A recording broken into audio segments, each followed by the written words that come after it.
Hello student, आप सबको the creator collegiate के यूट्यूब चैनल में खुशामदीद। और मैं आपका टीचर साजिद अकरम, जिसका मानना है कि मैथमेटिक्स एक गेम है। तो चलिए शुरू करते हैं फिर आज की वीडियो। और जैसा कि आपके इल्म में है कि हम मैट्रिक क्लास की जो बुक है उसके सवालात को सॉल्व करना शुरू कर चुके हैं। और यहाँ पर हमने पिछले वीडियो के अंदर हमने इस एक्सरसाइज के पहले सवाल को जो है वो इस एक्सरसाइज के पहले चैप्टर की पहली एक्सरसाइज के पहले सवाल को सॉल्व किया था हमने, यानी कि 17.1 के इन सवालात को सॉल्व किया था हमने। तो चलिए फिर आज की वीडियो में हम अगले सवाल की तरफ आते हैं और शुरू करते हैं फिर आज की वीडियो।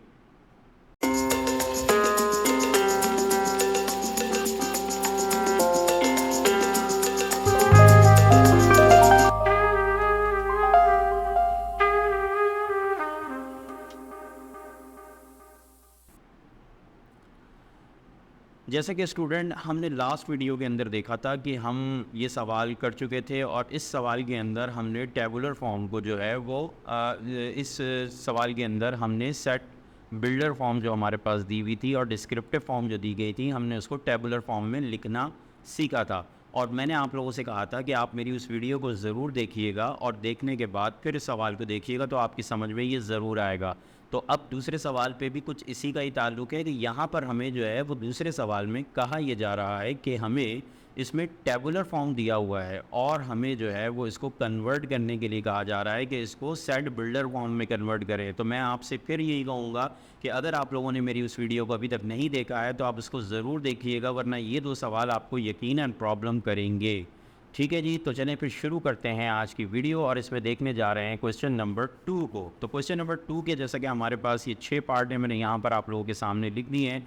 आप इन पार्ट को देख सकते हैं। तो इसमें सबसे पहला पार्ट जो है वो ये है ए पार्ट, और इसमें हमें क्या कहा जा रहा है यहाँ पर देखें ज़रा। यहाँ पर ये हमें डिस्क्रिप्टिव फॉर्म के अंदर सवाल दिया हुआ है और इसमें एक डिस्क्रिप्शन दी गई है कि set of all natural number between 5 and 6, 5 और 6 के दरमियान जो है वो नेचुरल नंबर। लेकिन हमें यहाँ पर इसको टेबुलर फॉर्म में नहीं लिखना, लिहाजा हमें इसको ये सोचने की ज़रूरत नहीं है कि हमें कौन से नंबर लिखने हैं और कौन से नहीं लिखने हैं, बल्कि हमें यहाँ पर सिर्फ ये देखना है कि हमें इसको किस तरह से सेट बिल्डर फॉर्म में कन्वर्ट किया जा सकता है। तो चलें जी शुरू करते हैं, फिर देखते हैं कि पहला सवाल जैसा कि आपके सामने यहाँ पर मौजूद है। पहले सवाल का आंसर यहाँ लिखा हुआ है। तो मैं थोड़ा सा आंसर को एक्सप्लेन कर देता हूँ कि आप लोगों को एक चीज़ मैंने आप लोगों से बात कही थी कि आपने इस सेट बिल्डर फॉर्म में जाने के लिए सबसे पहले जो है वो सिर्फ दो चीज़ें आपके लिए अहम होती हैं। ठीक है जी, तो सबसे पहले हमारे लिए यहाँ पर हम देखें डिस्क्रिप्टिव फॉर्म में भी हमारे पास जो दो चीज़ें अहम हैं उसमें एक तो ये है कि ये नंबर कौन से नंबर हैं, रैशनल नंबर है नंबर 1, और नंबर 2 कहाँ से कहाँ तक है ये हमें दिया हुआ है, ये दूसरी इसकी रेंज है। तो हमें सिर्फ इन दो चीज़ों पर नज़र रखनी है। तो हमें ये दो चीज़ें समझ में आ चुकी हैं, रैशनल नंबर और बिटवीन 5 एंड 6। अब इसको हम डिस्क्रिप्टिव फॉर्म में इसको हम सेट बिल्डर फॉर्म में किस तरह से लिखेंगे। तो इसके लिए सबसे मैं आपको बता देता हूँ कि देखिए यहाँ जो आपके पास कर्ली ब्रैकेट है ये तो आपने सब में लिखना है, और आपने ये इतना काम जो है ये आपने हर सेट के लिए लिखना है, जिसको हम कहते हैं एक्स इज सच दैट। अच्छा, इसके बाद जो है वो दूसरे नंबर पे हमारे पास जो है वो ये वाली चीज़ लिखी जाएगी, ये यानी कि ये कौन सा नंबर है। तो हम यहाँ पर देखें लिखा हुआ है X is belongs to Q, और आपको मैंने बताया था एक वीडियो के अंदर कि क्यू जो है वो रैशनल नंबर के लिए इस्तेमाल होता है। तो आपने यहाँ पर क्या लिख दिया कि नंबर कौन सा है, रैशनल नंबर है, तो आपने लिख दिया x is belongs to rational number, और रैशनल नंबर का सिंबल आपने यानी कि क्यू लिख दिया। ठीक है जी, उसके बाद आते हैं बिटवीन 5 एंड 6। तो अब इसकी रेंज लिखनी है। तो रेंज लिखने के लिए हमने यहाँ पर कॉमे का इस्तेमाल किया, कॉमा भी कर सकते हैं, या फिर इसके अलावा एंड का एक सिंबल होता है इस तरह से, एरो हेड होता है इसको ऊपर की तरफ डायरेक्शन में, इसको भी हम यूज़ कर सकते हैं। तो ये हम लिख सकते हैं, ये दोनों चीज़ें, इन दोनों में से कोई एक चीज़ हम यहाँ पर लिखेंगे। तो यहाँ पर जैसे कि कॉमा डाला हुआ है तो ये कॉमा आपके लिए काफ़ी है। अच्छा, उसके बाद आते हैं 5 एंड 6, यानी बिटवीन 5 एंड 6 का मतलब ये है कि 5 से बड़ा और 6 से छोटा। तो इसका मतलब ये हुआ कि बिटवीन कह रहे हैं ना, इन दो नंबर के दरमियान। तो इन दोनों नंबर के दरमियान अगर लिखना होगा तो फिर हम यहाँ पर ये वाली साइन यूज़ करेंगे जो कि यहाँ पर दी गई है। ठीक है जी। अच्छा, इस साइन के हवाले से भी मैंने उस वीडियो में बहुत अच्छी तरह से आप लोगों को प्रैक्टिस करवाई थी, तो आप लोग उस वीडियो को ज़रूर ज़रूर ज़रूर देखिएगा, क्योंकि मैं चाहता हूँ कि आप लोग इस सवाल को एक अच्छे कॉन्सेप्ट के साथ सीखें। ठीक है जी। तो फिर हमने यहाँ पर देखें ये जो रेंज आपको दी गई है इसकी कि x is greater than 5 and less than 6, ये यहाँ कहाँ से हासिल हुई है, ये यहाँ से जो लिखा हुआ है बिटवीन 5 एंड 6, यहाँ से हासिल हुई है। तो इस तरीके से हमने यहाँ पर क्या किया कि x लिखा और फिर उसके बाद x इज़ ग्रेटर दैन और x इज़ लेस दैन, और किससे ग्रेटर है x, 5 से ग्रेटर है तो 5 लिख दिया, और 6 से स्मॉलर है तो ये हमने 6 लिख दिया, और इसके बाद इस कर्ली ब्रैकेट को बंद कर दिया। इस तरीके से हमारे पहले सवाल का जो है वो सेट बिल्डर फॉर्म तैयार है। और इसको मैंने अभी एक सवाल आपके सामने इसलिए किया ताकि मैंने यहाँ पे सारे आंसर लिखे मैं आप लोगों को ये समझ में भी आ जाए किस तरह से। बाकी तो आप उस वीडियो को देखेंगे तो आप लोगों को यकीनन समझ में आ जाएगा अच्छी तरह से। चलिए जी दूसरे सवाल पर आते हैं। दूसरा पार्ट जो है इसका, इसमें कह रहे हैं कि आप यहाँ देखिए जहाँ पे नंबर हमें दिए गए हैं, अब इन नंबर्स को देखें तो इन नंबर्स में कोई तरतीब नहीं है, ना कोई ऐसी सीक्वेंस हमें नज़र आ रही है कि क्या हो सकती है। लेकिन आप ज़रा देखें, गौर करें, यहाँ पर जो नंबर जितने भी दिए गए हैं ये सारे के सारे वो नंबर हैं जो कि 12 पे डिवाइज़र हैं, यानी डिवाइड करने वाले हैं। तो बस यही चीज़ हमने यहाँ पर उठा के लिख दी है। जैसा कि मैंने आपको बताया था कि ये सच दैट तो हर एक में डलता है, तो ये यहाँ तक का काम तो आपने सब में ही ऐसे ही करना है, तो यहाँ बंद करके आपने ये लिख देना है। उसके बाद अब यहाँ पर जो है वो कोई रेंज नहीं है इसकी, कुछ भी नहीं है यहाँ पे, सिंपल ये एक नंबर की जो है वो क्वालिटी है कि ये डिवाइड होने वाले यानी डिवाइज़र है ये उसके। तो हमने बस इसी को एक डिस्क्रिप्शन के अंदर हमने इसको लिख दिया है। इसमें तो हम ऐसे भी लिख सकते हैं, तो हमने ये लिख दिया कि भाई x is the positive divisor of 12। ठीक है जी, तो ये दूसरा आंसर भी तैयार हो गया। उसके बाद आते हैं तीसरे पे। तीसरे सवाल में अगर देखें तो ज़रा सा गौर करें इसमें, तो हमें नंबर जो हैं वो पॉजिटिव भी नज़र आ रहे हैं और नेगेटिव भी नज़र आ रहे हैं। तो पॉजिटिव और नेगेटिव नंबर दोनों किस में होते हैं? बिल्कुल सही जवाब आपका। इसका आंसर जो होता है वो क्या होता है? इंटीजर, जिसके लिए हम सिंबल इस्तेमाल करते हैं z का। तो आप देखें यहाँ पर बिल्कुल इसी तरह से मैंने लिख दिया है कि x is belongs to integers. ठीक है, फिर उसके बाद एंड का सिंबल डाला है और फिर उसके बाद इसकी रेंज लिखनी है। तो रेंज के लिए हम इसका एंड देखेंगे तो यहाँ पर देख सकते हैं कि ये इंटीजर्स है, और जैसा कि आपके मालूम है कि इंटीजर्स तो हैं लेकिन ये कहाँ से कहाँ तक है। तो आप देख सकते हैं कि यहाँ पर सारे नंबर के साथ पॉजिटिव और नेगेटिव साइन लगी हुई है। इसका मतलब ये हुआ कि ये नंबर जो हैं ये पॉजिटिव में जो है वही नंबर नेगेटिव में भी हैं, और हमें ये 1 2 3 40 तक नज़र आ रहे हैं। इसका मतलब ये पॉजिटिव में भी 40 हैं और नेगेटिव में भी 40 हैं, और चूँकि 40 यहाँ पर शो हो रहा है लिहाजा हमने यहाँ पर ये सिंबल यूज़ किया है greater than and equal to का। ठीक है जी, तो ये हो गया हमारे पास greater than and equal to. तो greater than and equal to वाला जो सिंबल है ये हमने यूज़ किया है। ठीक है, अच्छा अब देखिए ज़रा यहाँ पर x जो है वो चूँकि 40 है तो हमने यहाँ पर greater than and equal to और less than and equal to दोनों लिखा है, और इसके साथ हमने लिख दिया है कि ये 40 के साथ है, तो 40 इसका एंड है, लिहाजा हमने इसकी रेंज लिख दी है। तो इस तरह से ये तीसरा पार्ट जो है ये भी हमारा हो गया। अब आते हैं इसके बाद चौथे पार्ट पर।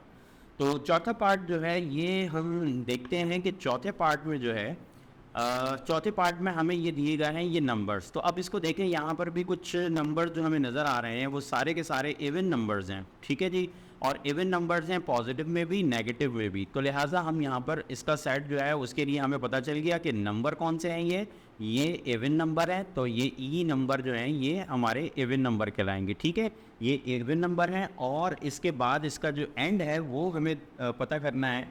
तो एंड को मालूम करने के लिए हमारे पास आप देख सकते हैं कि हमारे पास जो है इसमें आखिरी नंबर जो हमें नज़र आ रहा है वो कौन सा है? वो आखिरी नंबर हमें नज़र आ रहा है 4 माइनस का, और फिर उसके साथ यहाँ पर हमें क्या नज़र आ रहा है? पॉजिटिव का 4 नज़र आ रहा है। ठीक है जी, तो इस तरीके से हमारे पास पॉजिटिव 4 भी है और नेगेटिव 4 भी है। तो हमें इससे ये पता चलता है कि ये इसका एंड जो है वो -4 से 4 है। तो इसका मतलब यहाँ पर भी आप देख सकते हैं कि 4 मौजूद है, लिहाजा हम यहाँ पर इक्वल टू वाला साइन इस्तेमाल करेंगे, less than and equal to और greater than and equal to का। तो ये देखिए यहाँ पर हमने दोनों साइन इस्तेमाल किया और साथ में 4 लिख दिया, और यहाँ पर हमने इसके नंबर के बारे में लिखा है कि ये इवन नंबर है। ठीक है जी, तो ये सवाल भी हमारा हो गया। तो इसका पार्ट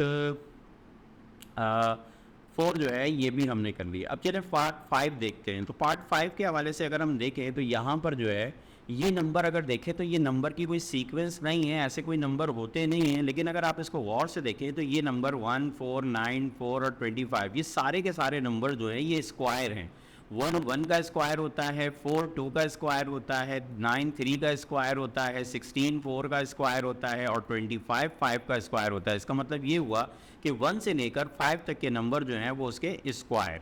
तो अब चूंकि इसका कोई सिंबल्स नहीं होते तो लिहाजा हमने यहाँ पर फिर क्या किया है कि यहाँ पर इसको लिख दिया, ये x जो है वो 2 दफ़ा आ गया तो एक x जो है वो गलती से मिस प्रिंट हो गया ये, ठीक है। अच्छा, उसके बारे में हम क्या लिखेंगे, x is a square of first 5 natural number. तो ये नेचुरल नंबर के स्क्वायर का है, तो इस तरह से हमने इसको यहाँ पर लिख दिया। और फिर इसके बाद हम आते हैं छठे पार्ट पर, और छठा पार्ट जो है ये हमारा हमें ये बता रहा है कि ये पार्ट, इसमें भी आप देखें ज़रा यहाँ पे -1 3 5 7 ये सारे के सारे नंबर जो हैं वो कौन से नंबर हैं, ये ऑड नंबर हैं और सारे के सारे नेगेटिव नंबर हैं। लिहाजा हमने यहाँ पर इसको शो कर दिया कि is the negative odd number odd integers, ठीक है जी। तो ये इंटीजर जो हैं ये ऑड हैं, तो लिहाजा ये हमारा सवाल जो है क्वेश्चन नंबर 2, जिसके अंदर हमने सेट बिल्डर फॉर्म को बनाना सीखा। फिर अब चलते हैं हम अगले सवाल की तरफ। इसका पार्ट 3 जो क्वेश्चन है, क्वेश्चन नंबर 3, ये भी एक छोटा सा सवाल है, तो मैंने सोचा इसी सवाल के साथ आप लोगों को ये समझा दूं। और इस सवाल के अंदर आपसे क्या कहा जा रहा है, right any 5 example of the empty set. Empty set मतलब ऐसे सेट जिसमें कोई भी एलिमेंट ना हो उसको एम्प्टी सेट कहा जाता है, या जिसको नल सेट कहा जाता है। या फिर इसके लिए हम सिंबल इस्तेमाल करते हैं, पाई का एक सर्किल बनाकर इसको इस तरह से काट दिया जाता है, ये नल सेट का जो है वो सिंबल होता है। तो हमें कहा यह जा रहा है सवाल में कि कुछ ऐसी एग्जाम्पल हमें बताइए कि जिसका आंसर नल सेट आता हो। तो देखें आपके सामने जो है यहाँ पर मंथ ऑफ 32 डेज, यानी इससे मुराद ऐसा है कि कोई भी ऐसा कलेक्शन आप बनाएं जिसमें कोई भी एलिमेंट ना हो। तो हमने कुछ कलेक्शन बनाए यहाँ पर, क्योंकि आप सबको मालूम है सेट की डेफिनेशन के अंदर सेट जो होता है वो वेल डिफाइंड ऑब्जेक्ट को कहा जाता है, collection of well defined object. तो यहाँ पर हमारे पास डेज को सभी जानते हैं, डेज के बारे में हर एक को पता है, ठीक है जी। डेज और मंथ को हर कोई जानता है, तो इसलिए ये हमने कलेक्शन बनाया। लेकिन हमने एक ऐसा कलेक्शन बनाया जिसके अंदर कोई भी सेट नहीं आ सकता। क्यों? क्योंकि जो कलेक्शन है वो क्या है, मंथ विथ 32 डेज। तो आप सब जानते हैं कि 32 डेज़ का कोई भी मंथ नहीं होता, या तो मंथ होते हैं 29 डेज़ के, या 28 के हो सकते हैं, या 30 के हो सकते हैं, या 31 के हो सकते हैं। और 29 और 30 वो भी कंटिन्यूसली नहीं होते, वो आपको पता है कि लीप ईयर जब होता है तो फिर ऐसा होता है, वरना ये कि फरवरी के साथ होता है। उसके अलावा जितने भी मंथ के जो डेज़ होते हैं वो किसके होते हैं, वो 30 और 31 यानी कि 31 या 30 दिनों के होते हैं। तो इस तरह के तरीके से कोई भी हमारे जितने भी 12 महीने हैं जो आज तक आ रहे हैं उसके अंदर कोई भी ऐसा मंथ नहीं आया जिसमें 32 दिन हो, लिहाजा ये एक नल सेट हुआ, ठीक है जी। दूसरे नंबर पे अ वीक विथ 2 मंडे। तो आप सबको मालूम है कि भाई वीक में कोई भी वीक ऐसा नहीं होता जिसके अंदर 2 मंडे आते हो, तो ये भी इसका आंसर भी नल सेट होगा। उसके बाद आप देख सकते हैं अ डॉग विथ 5 लेग्स, 5 टांगों वाला जो है वो कुत्ता आपने नहीं देखा होगा, तो इसका आंसर भी जो है वो क्या होगा, नल सेट होगा। उसके बाद आते हैं solar system with no planet. No planet यानी कि किसी भी प्लैनेट के बगैर सोलर सिस्टम कोई हो, तो ये हमारे इल्म के मुताबिक नहीं है, लिहाजा इसका भी आंसर नल सेट होगा। उसके बाद आते हैं पाँचवा है a whole number between 7 and 8। 7 और 8 के दरमियान में कोई भी होल नंबर नहीं होता, क्योंकि 7 के बाद जो होल नंबर आता है वो 8 ही होता है, तो बीच में कोई भी नहीं होता। तो इस तरह से ये भी नल सेट होता। तो आपने देखा हमने यहाँ पे कुछ एग्जांपल्स थे जिनको जो है वो यहाँ पर सॉल्व किया इस क्वेश्चन नंबर 3 में। और वीडियो फिर यहाँ पर मैं आप लोगों के एंड करने जा रहा हूँ, और उम्मीद है कि आप लोगों को मेरी ये वीडियो भी समझ में आई होगी और आप लोगों को ये तमाम सवालात अच्छी तरह से क्लियर हो चुके होंगे। और आप लोग इसकी प्रैक्टिस ज़रूर कीजिएगा, और फिर आगे फिर नई वीडियो के साथ नए टॉपिक के साथ इंशाल्लाह फिर मैं दोबारा हाज़िर होता हूँ। जब तक के लिए आप सबसे इजाज़त चाहता हूँ। अल्लाह हाफ़िज़।